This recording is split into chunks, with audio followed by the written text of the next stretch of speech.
शास्त्र का पाठ जो हमारे मनन और चिंतन के लिए आज पढ़ा गया है वो पुराने नियम से है। पुराना नियम पहले शमूएल की पुस्तक और उसका 11वां अध्याय 1 से लेकर 7 पद तक, और उसमें कई महत्वपूर्ण बातें हैं, लेकिन एक सेंट्रल थॉट जो मैं चाहता हूं कि उसको हम ध्यान में रखें और जिसको ध्यान में रखकर हम ध्यान करेंगे, मनन और चिंतन करेंगे, और वो ये है कि हमारा परमेश्वर सब समय और सब स्थान का परमेश्वर है। हमारा परमेश्वर सब समय और सब स्थान का परमेश्वर है। हम हमारे परमेश्वर को एक निश्चित सीमा में, समय सीमा में नहीं बांध सकते। सरल शब्दों में हमारा परमेश्वर, आपका परमेश्वर, मेरा परमेश्वर न सिर्फ इस संडे को 9 बजे से 12 बजे तक का परमेश्वर है, लेकिन वो पूरे सप्ताह भर का परमेश्वर है, पूरे महीने भर का परमेश्वर है, पूरे वर्ष भर का परमेश्वर है। जब तक हम जीवित हैं तब तक का परमेश्वर है।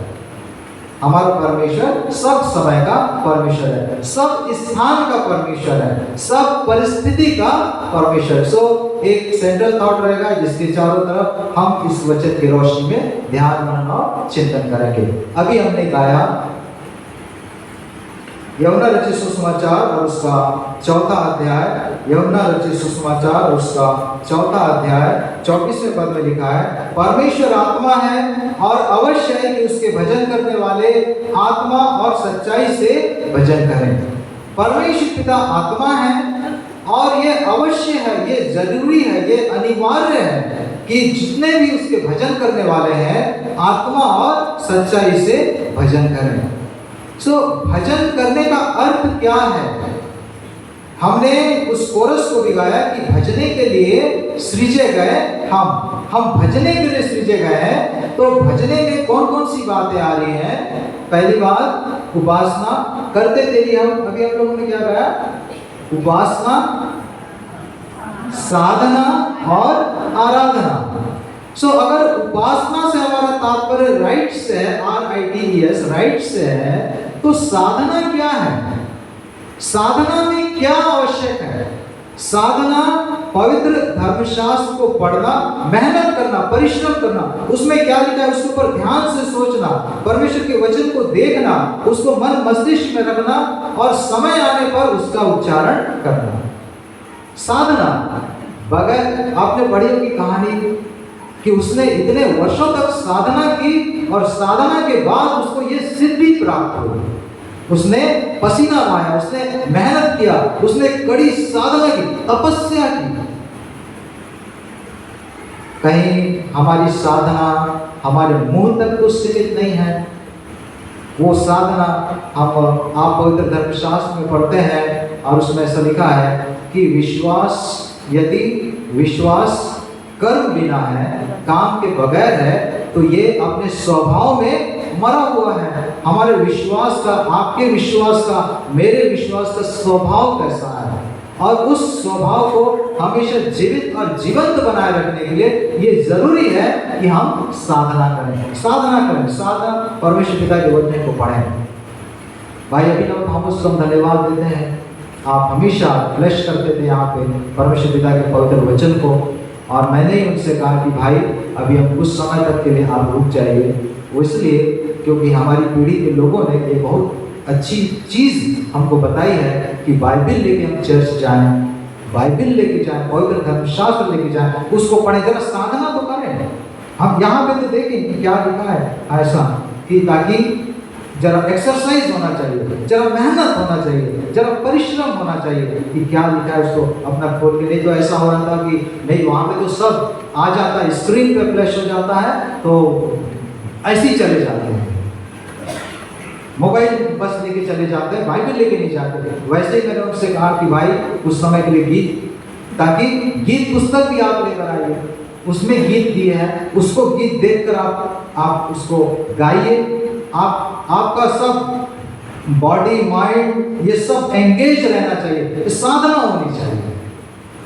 और जब हम ऐसा करते हैं, परमेश्वर पिता का अनुग्रह अपने जीवन पर बना रहता है। और उसके साथ तब हम याद रखते। अभी हम सुलेमान काली अंकल जी के जब डेथ हुई तब हम उनके घर में थे और वहाँ पर ऐसी बात हुई कि नहीं, ऐसा पूछा जाता है, ऐसा बोला जाता है कि कितना प्रचार कर रहे हैं आप, कितना प्रचार कर रहे हैं आप लोग, आप बोल रहे हैं कि प्रभु यीशु मसीह आने वाला है। दूसरे लोग ऐसा बोल रहे हैं, आने वाला है, आने वाला है, आने वाला है, कब आएगा? आप झूठा प्रचार तो नहीं कर रहे हैं? विरोधी ताकतें हैं। और तब उन्होंने हमको बताया, श्री सुरेंद्र जॉन जी ने, कि नहीं, उसको वचन से ही हमको बोलने की आवश्यकता है कि नहीं, परमेश्वर पिता अपनी प्रतिज्ञा के विषय में दूसरा पत्रस 3 अध्याय और उसका 9वां पद, प्रभु अपनी प्रतिज्ञा के विषय में देर नहीं करता, जैसी देर कितने लोग समझते हैं, पर तुम्हारे विषय में धीरज धरता है, नहीं चाहता कि कोई नाश हो, वरन कि सबको मन फिराव का अवसर मिले। ये सब कब होगा? ये कब? मैं प्रभु यीशु मसीह क्या कहते हैं, जो चीज मन में है वही बातें मुंह से बाहर आती हैं, जो उसको शुद्ध और अशुद्ध करती हैं। ये कब होगा? कब वचन से हम बोल पाएंगे? वो तब होगा जब हम साधना करेंगे, जब हम वास्तव में क्या करेंगे? साधना करेंगे। नहीं, वास्तव में तो थोड़ी देर के लिए हम लोग, मैं चाहता हूँ कि आप भी मेरे साथ, आप बहुत अच्छा सोचते हैं, वह बहुत अच्छा मनन और चिंतन करते हैं, घर के साथ साथ पवित्र भवन में भी करते हैं। थोड़ी देर के लिए हम उस पाठ को देखेंगे कि परमेश्वर पिता 1 शमूएल और उसके 11वें अध्याय, और इसको ध्यान में रखते हुए मैं ये भी चाहूंगा कि अभी आपके चारों तरफ क्या चल रहा है उसको भी ध्यान में रखिए। उसको भी ध्यान में रखकर मैं चाहता हूँ कि हम सब मिलकर इसका थोड़ी देर के लिए हम इसके ऊपर मनन और चिंतन करेंगे कि परमेश्वर पिता इसके द्वारा क्या कहना चाहते हैं। 1 शमूएल और उसका 11वां अध्याय। तब अम्मोनी नहाश ने चढ़ाई करके गिलाद के याबेश के विरुद्ध छावनी डाली, और याबेश के सब पुरुषों ने नहाश से कहा, हमसे वाचा बांध और हम तेरी अधीनता मान लेंगे। कई ऐसे वृतांत हैं, कई ऐसी कहानियां हैं, कई ऐसी कथाएं हैं, कई ऐसे वर्णन हैं जिसमें हम उसका आरंभ नायक से पाते हैं, हीरो से पाते हैं, और उसके बाद में जैसे जैसे वो वृतांत आगे बढ़ता है, हम बीच में या आखिरी में कभी खलनायक का वर्णन पाते हैं कि कौन आगे गड़बड़ी कर रहा है। लेकिन ये वृतांत अपने आप में इसलिए भी अनोखा है क्योंकि इसमें जो खलनायक है उसी से ये आरंभ हो रहा है। नहाश, अम्मोनी नहाश एक अत्यधिक घमंडी और ढीठ व्यक्ति है, और इसने चढ़ाई करके गिलाद के याबेश के विरुद्ध छावनी डाली, और याबेश के सब पुरुषों ने नहाश से कहा, हमसे वाचा बांध और हम तेरी अधीनता मान लेंगे। अम्मोनी लोग कौन है? नहाश कौन है? गिलाद का याबेश कहाँ है? जब लोगों ने देखा चारों तरफ से, जब सोकर उठे होंगे, देखे होंगे, अरे हम तो चारों तरफ दुश्मनों से घिर गए हैं, सीधे सीधे चले गए उनसे मिलने के लिए, ये बोलने के लिए आप हमारे साथ वाचा बांध लीजिए, संधि कर लीजिए, ट्रीटी कर लीजिए और हम आपकी अधीनता को स्वीकार कर लेंगे। उत्पत्ति 19:36 से 38 यदि आप पढ़ते हैं तो वहां पर आपको मिलेगा कि अम्मोनी लूत के वंशज हैं, जो इस्राएलियों के शत्रु रहे हैं, इस्राएलियों के शत्रु रहे। न्यायों 3:13 आप पढ़ेंगे, आप उसका रेफरेंस घर जाकर भी पढ़ सकते हैं, तो आप उसमें पाएंगे कि यहाँ पर जो अम्मोनी है लूत के वंशज हैं और ये इस्राएलियों के शत्रु रहे हैं। और नहाश का तो अर्थ ही, उसके नाम का, नहाश नाम का अर्थ है सांप, सरपेंट, सर्प, शैतान। एक अत्यंत घमंडी और ढीठ व्यक्ति था और इस्राएल का तीव्र विरोधी था।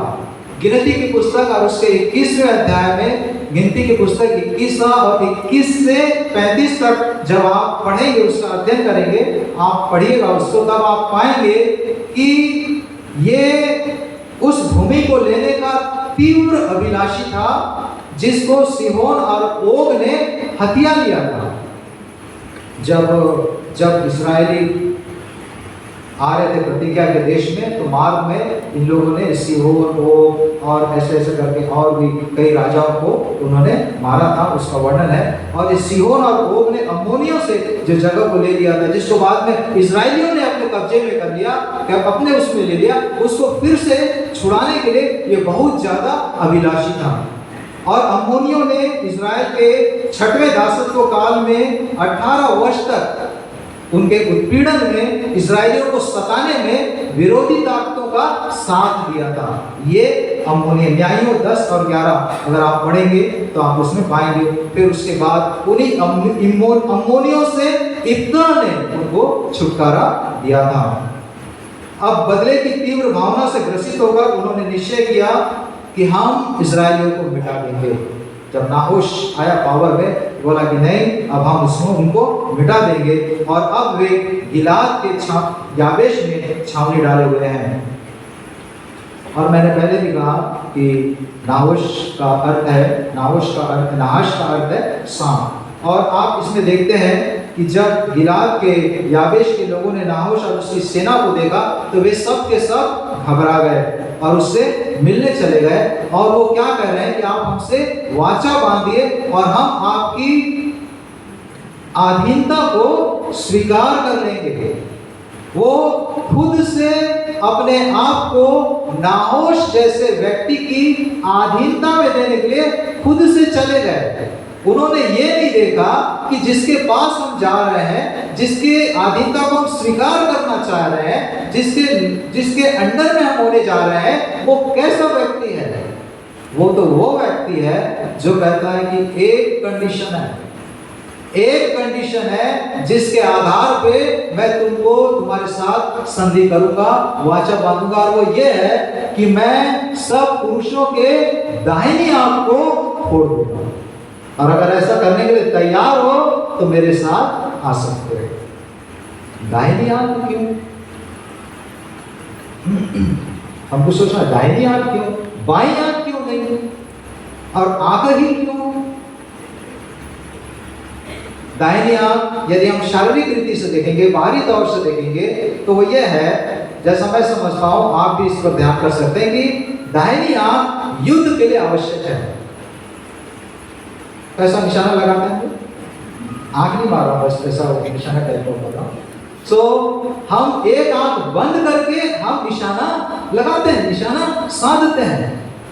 और यदि मैं इनकी एक आंख बंद कर दूं तो ये युद्ध के लिए कमजोर हो जाएंगे, युद्ध में ये कमजोर हो जाएंगे और ये कभी मेरे अगेंस्ट में खड़े नहीं होंगे। काम इनसे बराबर बाईं आंख से करवा लूंगा, युद्ध के लिए इनको मैं कमजोर कर देता हूं। आत्मिक रीति से दाहिना आंख, हम लोग अभी हम लोगों ने क्या बोला कि मारा गया, गाड़ा गया, किसी दिन बिल्कुल जीता, और परमेश्वर पिता के दाहिने हाथ में जाके प्रभु यीशु मसीह बैठ गए।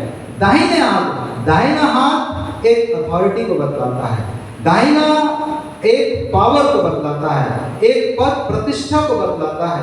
और आप अपना दाहिना, अपना जो आपका जो अधिकार परमेश्वर पिता ने आपको दिया है, आप एक सर्प और धूर्त टाइप के व्यक्ति के अधीनता में आप डाल देना चाहते हैं, आप उसको दे देना चाहते हैं। चले आप उनको पर जाके कि आप हमारी अधीनता स्वीकार कर लीजिए। मतलब आप जैसा परमेश्वर पिता देखते हैं वैसा आप देख, उसका मतलब सरल शब्दों में यह है कि जैसा परमेश्वर पिता देखते हैं वैसा मैं नहीं देखूंगा। नीति वचन और उसका आप सब जानते हैं, उसको एक बार फिर से पढ़ेंगे। नीति वचन और उसका 6वां अध्याय और 17 और 18। अर्थात घमंड से चढ़ी हुई आंखें, झूठ बोलने वाली जीभ और निर्दोष का लहू बहाने वाले हाथ, अनर्थ कल्पना करने वाला मन, बुराई करने को वेग दौड़ने वाले पांव। और 6वें पद में 16वें पद में ऐसा लिखा है, ये बातें हैं जिनसे परमेश्वर यहोवा को घृणा है। ये बातें परमेश्वर यहोवा को इनसे घृणा है। तो इस टाइप का परमेश्वर पिता देखते हैं लेकिन इस चीज को या इस बात को, इस व्यवहार को, इस आचरण को, इस स्वभाव को हम आपको दे देते हैं, दाहिना आपको दे देते हैं, और आपका क्या स्वभाव है? सर्प के समान, सांप के समान, शैतान के समान, उसकी अधीनता को हम स्वीकार कर लेते हैं। दूसरे शब्दों में आपको मालूम है कि परमेश्वर पिता ने उनसे क्या, निर्गमन 34:12, निर्गमन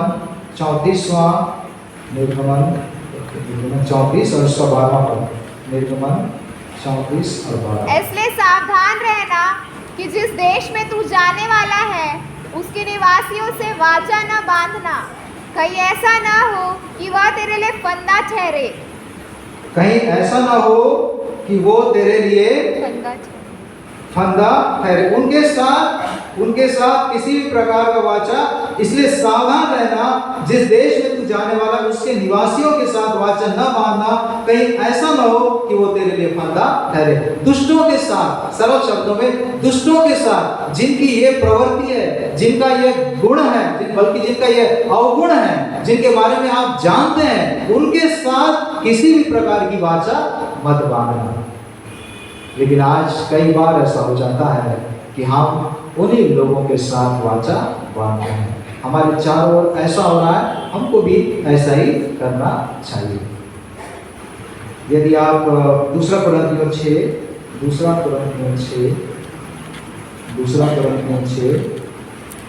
और उसका 14 से 18, इसलिए हम लोग पढ़ेंगे। दूसरा कुरिन्थियों 6:14 से 18, इसलिए इस बात को और भी अच्छी सफाई के साथ यहाँ पर दिया गया है।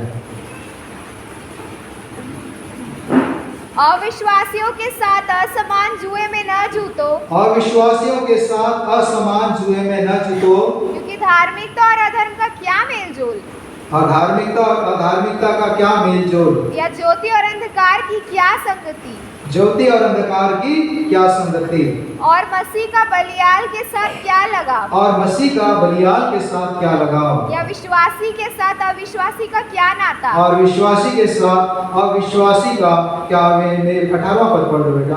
और तुम्हारा पिता होगा, तुम मेरे बेटे बेटियां होंगे, यह सर्वशक्तिमान प्रभु परमेश्वर का वचन है। ये जितनी बातें हैं, ये सर्वशक्तिमान प्रभु परमेश्वर का वचन है। और आप जानते हैं कि इसलिए उन्होंने उनको क्या करना पड़ा। उन्होंने कहा कि नहीं, आप उनको 7 दिन का, आगे का पढ़ेंगे, याबेश के वृद्ध लोगों ने उनसे कहा हमें 7 दिन का अवकाश दे, तब तक हम इस्राएल के सारे देश में दूध भेजेंगे, इस्राएल में दूध भेजेंगे, सारे देश में दूध भेजेंगे, जिधर जिधर हमारी पहचान है उधर उधर दूध भेजेंगे। मेरी पहचान, आपकी पहचान वहां है, बात करिए आप उनसे। मैं, मेरी पहचान वहां, मैं बात कर लूंगा, मैं देखता हूँ, उनसे भी बात कर लो, उनसे भी बात कर लेते हैं, वहां संदेश भेज देते हैं। लेकिन जिसके पास भेजना है संदेश, उसके पास भेजने के लिए कोई नहीं है, सिर्फ कुछ लोग आते हैं। दूतों ने शाऊल वाले गिबा में आकर लोगों को यह संदेश सुनाया और सब लोग चिल्ला चिल्ला कर रोने लगे। शाऊल बैलों के पीछे पीछे मैदान से चला आता था। शाऊल ने पूछा लोगों को क्या हुआ। उन्होंने याबेश के लोगों का संदेश सुनाया। परमेश्वर का आत्मा बल से उतरा, उसका कोप बहुत भड़क उठा और उसने वहां पर बलिदान किया। एक राइचियस एंगर ऑफ गॉड हम यहाँ पे देखते हैं। आपको बोला था ऐसा करने के लिए, आपने बोला था कल करके लाऊंगा। स्कूल में, स्कूल का उदाहरण दे रहा हूँ, बच्चों का उदाहरण दे रहा हूँ, आप नहीं करके लाए, टीचर गुस्सा हो गए। वो होता है उसको बोला था सुबह 7 बजे जाना है अगर स्कूल, सुबह जल्दी उठना, बच्चा नहीं उठा तो माँ बाप गुस्सा हो जाते हैं। ये उनको हानि के लिए नहीं है, ये उनको सुधारने के लिए है। ये उनको ताड़ना इसलिए देते हैं कि वो सुधर जाए। उनका कोप भड़क उठा कि जिस समय ऐसी बात हुई तो तुमको जब मालूम है, आपने ये देखा है कि किस प्रकार से मैंने समुद्र को 2 भाग करके रास्ता बनाया, किस प्रकार से मैंने जब भूखे थे उस समय रोटी खिलाई, किस प्रकार से चट्टान से पानी पिलाया, किस प्रकार से शत्रु से घिरे थे, जब लोग प्रार्थना कर रहे थे उस समय युद्ध के समय प्रबल हुए। जानते हैं वो सब ऐसा हुआ है, बावजूद इसके आप कहते हैं कि हमारे साथ आप संधि कर लीजिए, हम आपकी अधीनता स्वीकार कर लेंगे, हम इसके पास जाएंगे, उसके पास संदेश भेजेंगे, 7 दिन तक हम काम करेंगे। और यहाँ पढ़ते हैं कि जैसा उसके बाद वो बलिदान हुआ और वे जब शाऊल और शमूएल के पीछे जो नहीं बोलेगा, शाऊल और शमूएल वो दोनों कैरेक्टर्स को भी आप अध्ययन कर सकते हैं और आप उसमें पाएंगे कि इसको जैसा दिया, लेकिन पहला राजा इजराइल का शमूएल हुआ और उसको परमेश्वर पिता ने ठहराया था। शाऊल हुआ, परमेश्वर पिता ने ठहराया था। शमूएल नबी हुआ, परमेश्वर पिता ने ठहराया था। शाऊल और शमूएल, इसमें लिखा शाऊल और शमूएल के पीछे ना बोलेगा, मतलब जो परमेश्वर के पीछे ना बोलेगा वो इसी रीति से नाश किया जाएगा। जब आप और मैं अपने जीवन में, हमारे जीवन में प्रियो कई बार ऐसी परिस्थितियां होती हैं और कई बार बहुत इजीली हम शैतान को, सांप को हम सरेंडर कर देते हैं, हम उसके साथ वाचा बांध लेते हैं कि ठीक है आप हमको ठीक ठाक रखिए तो हम, और वो कहता है कि नहीं मैं तुम्हारे उसके एवज में दाहिने आंख को फोड़ दूंगा, मैं तुम्हारे संबंध को तुम्हारे परमेश्वर पिता से तोड़ दूंगा मैं, और उसके बाद मैं तुमको अपना करूँ। आज भी शैतान वही कर रहा है, आज भी हमारे चारों ओर वही कर रहा है, लेकिन जरूरत किस बात की है उसको आपको और मुझको समझना है। जरूरत किस बात की कि किसकी ओर देखना है, किसको पुकारना है, किससे निवेदन करना है, उसको हमको आपको और मुझको सोचना है। और जब ऐसा होता है तो आप पाएंगे कि खबर कर दो इतने समय तक वे लोग आजाद हो जाएंगे, वो छुटकारा को प्राप्त करेंगे और लोग छुटकारे को प्राप्त करते हैं जब परमेश्वर का, उसमें कितना अच्छी बात, जब परमेश्वर का भय उनमें समाया, परमेश्वर पिता का भय, और उसके परमेश्वर पिता का भय जब समाता है तो बहुत सारे लोगों से भी परमेश्वर पिता उसी प्रकार से काम ले लेते हैं जिस प्रकार से एक व्यक्ति से वो काम नहीं लेते हैं। परमेश्वर पिता का भय, परमेश्वर पिता का भय होने की आवश्यकता है, मनुष्यों का भय नहीं, लेकिन परमेश्वर पिता का भय, उसी भय से हमको अपने जीवन में आगे बढ़ना है, काम करना है। और जब हम ऐसा करते हैं तो हम एक छुटकारे को देखते हैं, एक छुटकारे को प्राप्त करते हैं। आज चाहे परिस्थिति हो, चाहे किसी प्रकार की कंडीशन हमारे जीवन की क्यों ना हो, लेकिन जब हम प्रभु को पुकार, प्रभु यीशु मसीह ने क्या कहा, पर प्रभु यीशु मसीह ने कहा, यूहन्ना रचित सुसमाचार, उसके साथ हम समाप्त करेंगे। यूहन्ना रचित सुसमाचार 15वां अध्याय, यूहन्ना रचित सुसमाचार और उसका 15वां अध्याय, यूहन्ना रचित सुसमाचार उसका 15वां अध्याय, और जिसमें वो लिखा है वो कौन सा पद है, 16वां पद, तुमने मुझे नहीं चुना परंतु मैंने चुना है।